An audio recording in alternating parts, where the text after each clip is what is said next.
situations I've walked in as a family partner and there's a substance abuse issue that I can't even get past to provide service. So I just think that kind of the culture of that household is that mom's always drunk. Roll with it. Like, figure it out.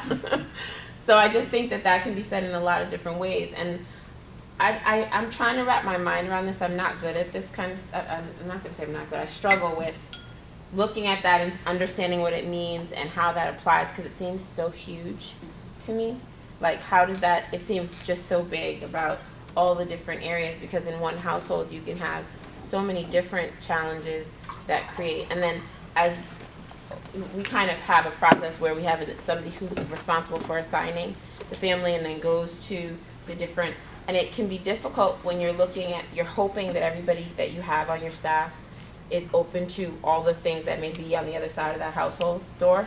And I'm looking at the family and I'm kind of like, okay, so if I send so-and-so, did she ever say anything about having issues with this? Or is she going to be able to be understanding about the fact that they're Muslim? Or is she not going to say anything about the fact that they're Wiccan? Like, whatever the thing may be.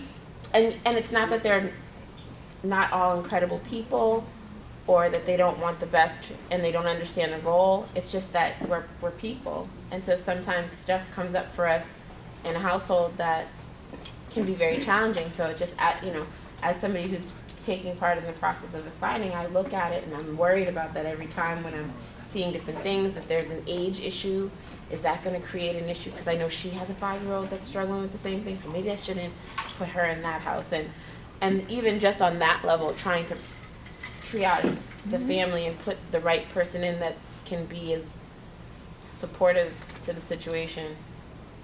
I don't know if that means, but it just can be so broad, trying to make sure that you have the capacity to support in all those different, what are the attitudes of these people? What is the energy? Do you feel like this person is going to be able to, because I think that language is a huge piece, but then also like religion is a huge piece. Because, you have like around the holidays when you have people going into other families' homes and they don't celebrate Christmas and you're all like decked out and you're walking around with mistletoe and they're like, so we don't do Christmas, or vice versa, like they have a tree and they're like, oh, I bought you a Christmas present, and they're like, so I'm Muslim, or I'm, I do Hanukkah, or I do whatever I do. That can even be a really hard thing to balance and make sure that you're considering. So I think it's about a lot of training, also the family partner trainer.